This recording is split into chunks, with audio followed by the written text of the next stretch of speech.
मशरिक़ वस्ता से एक और बड़ी खबर, गजा से बड़ी खबर है, जहां हमास ने तकरीबन 7,000 मुजाहिदीन को दोबारा से तैनात कर दिया है। 7,000 लड़ाकों को दोबारा से तैनात कर दिया है। जी हां, यह गजा से बड़ी खबर आ रही है और बहुत अहम सोर्स के जरिए से खबर आ रही है, जहां पर हमास ने एक बार फिर पूरी मजबूती के साथ 7,000 अपने लड़ाकों और 7,000 मुजाहिदीन को गजा में दोबारा से तैनात किया है। मकामी जराये के मुताबिक इसका मकसद इन इलाकों पर दोबारा कंट्रोल हासिल करना है, जहां हाल ही में इजरायली फौज ने पीछे हटना शुरू कर दिया है। दरअसल डोनाल्ड ट्रंप ने जो मुआहिदा किया है हमास और इजराइल के दरमियान, उस मुआहिदे में यह भी शामिल था कि यह मुआहिदा होने के बाद इजराइल के जो फौजी हैं वो गजा से पीछे हटेंगे। और ऐसे में अब जब इजराइल के फौजी और आईडीएफ गजा से पीछे हटना शुरू हो गए हैं, तो ऐसे में अब हमास पूरे तौर से गजा पर कंट्रोल करना शुरू कर रहा है। और ऐसे में हमास ने अपने जो जंगजू हैं, उसके जो मुजाहिदीन हैं, उनमें तकरीबन 7,000 मुजाहिदीन को एक बार फिर से गजा में उतारना शुरू कर दिया है और इन्हें तैनात करना शुरू कर दिया है। इसी के साथ हमास ने 5 नए गवर्नर्स भी मुकर्रर किए हैं, जो सभी फौजी पस मंजर रखते हैं। इनमें से कुछ पहले हमास के अस्करी विंग में ब्रिगेड की क़यादत कर चुके हैं। और खबरों के मुताबिक हमास ने यह हुक्म फोन कॉल्स और टेक्स्ट मैसेजेस के जरिए दिया है। पैगाम में कहा गया है कि इसका मकसद गजा को मुजरिमों और इजराइल के हामियों से पाक करना है। लड़ाकों को 24 घंटों के अंदर रिपोर्ट करने को कहा गया है। गजा से मौसूल रिपोर्ट्स के मुताबिक हमास के मुसल्लह दस्ते कई इलाकों में पहले ही तैनात हो चुके हैं, कुछ सिविलियन कपड़ों में और कुछ गजा पुलिस की नीली वर्दी में भी नजर आ रहे हैं। गजा शहर के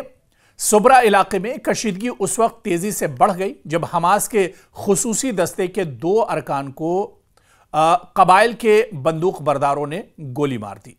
इनकी लाशें सड़क पर फेंक दी गईं, जिससे गुस्सा भड़क उठा और हमास की जानिब से बड़े पैमाने पर जवाबी कार्रवाई का खदशा बढ़ गया। इसके बाद हमास के अरकान ने इस बड़े इलाके को घेर लिया, जहां तकरीबन 300 बंदूक बरदार, मशीन गन और धमाका खेज मवाद से लैस छुपे हुए बताए जा रहे थे। दूसरी जानिब मिस्र के सदर दफ्तर ने तस्दीक की है कि अमेरिकी सदर डोनाल्ड ट्रंप और दीगर 20 रहनुमा मिस्र में गजा जंग के हवाले से एक सरबराही इजलास में मुलाकात करने वाले हैं। और ऐसे में हमास में अब जो कारकर्दगी है या जो मुस्तैदी है वह हमास की अब बढ़ने लगी है। और हमास भी ये जान रहा है कि गजा से जब इजराइल वापस होगा और गजा को जब इजराइल अपने फौजियों से खाली करेगा, तो उस वक्त गजा की निगरानी के लिए, गजा की सिक्योरिटी के लिए हमास का होना बहुत ज़रूरी है। हालांकि 20 नुकाती जो मुआहिदा है, इसमें यह भी शर्त रखी गई है कि हमास को गैर मुसल्लह करना होगा, यानी हमास को अपने हथियार एक तरह से छोड़ने होंगे। लेकिन अब हमास पूरी मजबूती के साथ एक बार फिर से गजा में उतर रहा है। और हमास ने दरअसल 20 नुकाती जो मंसूबा है, जो मुआहिदा है, इस मुआहिदे के कई ऐसे शिक हैं, कई ऐसे पॉइंट हैं जिन पर एक तरह से एतराज़ जताया था। और उसमें एक ये भी पॉइंट था कि हमास को गैर मुसल्लह किया जाए, यानी हमास से हथियार वापस लिए जाएं। और इस पर भी हमास ने नाराज़गी जाहिर की थी और रजामंदी अपनी जाहिर नहीं की थी। तो कहीं ना कहीं अब हमास एक तरह से हथियार नहीं छोड़ रहा है और हमास पूरी मजबूती के साथ अब पूरे गजा को अपने कंट्रोल में लेना चाह रहा है। क्योंकि इससे पहले भी गजा की अगर बात की जाए तो इस पूरे गजा पर हमास का ही कंट्रोल था और हमास की ही यहां पर एक तरह से सरकार और हुकूमत हुआ करती थी। और पूरा हमास गजा, पूरा जो गजा है वह हमास के कंट्रोल में हुआ करता था।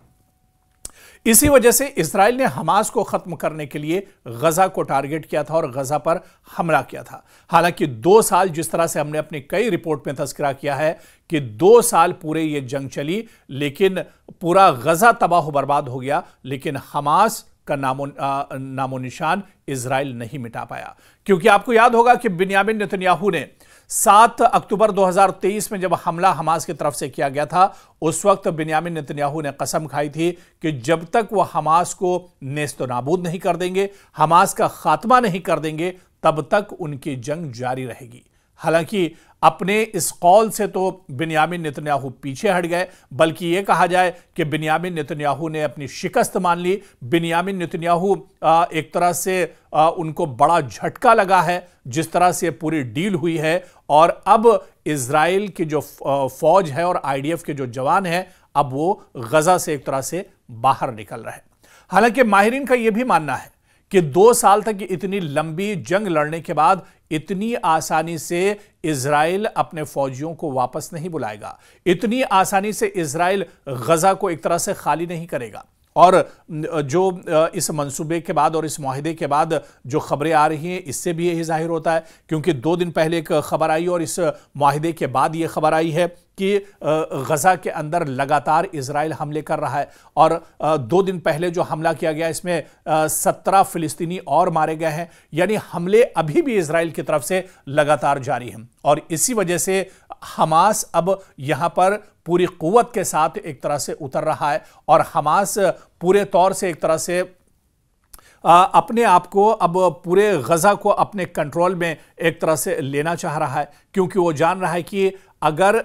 इजराइल पीछे नहीं हटता है तो यानी इजराइल की नीयत में एक तरह से खोट है, या फिर अमेरिका कहीं दोहरी पॉलिसी का इस्तेमाल तो नहीं कर रहा है इस मुआहिदे के पीछे। हालांकि इस मुआहिदे को लेकर अभी मिस्र में भी एक बहुत बड़ी मीटिंग हो रही है, बहुत बड़ा इजलास हो रहा है, जिसमें 20 ममालिक के सरबराहान शामिल होंगे। इस बैठक में कहा जा रहा है कि डोनाल्ड ट्रंप की सदारत में बैठक होगी, मिस्र के शर्म शेख में बैठक हो रही है, मिस्र के सदर सीसी भी इस बैठक में शामिल होंगे, ब्रिटेन के वजीर आजम भी इस बैठक में शामिल होंगे, अक़वाम मुत्तहिदा के जो चेयरमैन और सरबराह हैं वो भी कहा जा रहा है कि इस बैठक में शामिल होंगे, और कई अरब ममालिक इस बैठक का हिस्सा होंगे। और इस बैठक में 20 नुकाती जो मुआहिदा है, जो डोनाल्ड ट्रंप पीस डील है, इसको आगे किस तरह से बढ़ाया जाए, क्योंकि अलग अलग मरहलों में इस डील को आगे बढ़ना है। पहले मरहले के तौर पर गजा को एक तरह से खाली किया जा रहा है, इजराइल अपने फौजियों को वापस ले रहा है, और हमास जो इजराइल के बंधक हैं, यरगमाली हैं, उनको अब एक तरह से छोड़ने को राजी हो गया है। तो पहले मरहला जो है वो एक तरह से शुरू हो चुका है, अमल दरामद शुरू हो चुका है, लेकिन आगे के जो मरहले हैं वो एक तरह से और भी अहम होंगे। क्या इन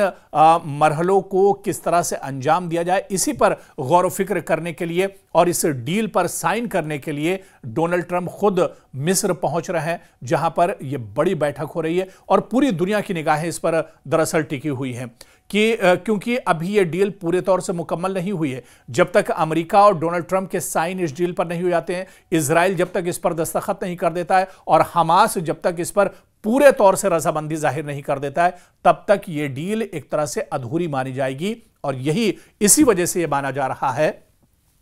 कि जो शर्म शेख में बैठक हो रही है, यह बैठक बहुत अहम है, और हतमी और पूरे तौर से जो ये डील एक तरह से कंप्लीट डील जब ही मानी जाएगी, जब यहां पर जितने भी इसके फरीकैन हैं वो सब एक मेज पर बैठेंगे, सभी रजामंदी जाहिर करेंगे, तभी एक तरह से ये डील मजबूत होगी और ये डील एक तरह से पायदार होगी। तो ऐसे में शर्म शेख की इस बैठक से क्या कुछ निकल कर आता है, ये देखना भी बहुत अहम हो।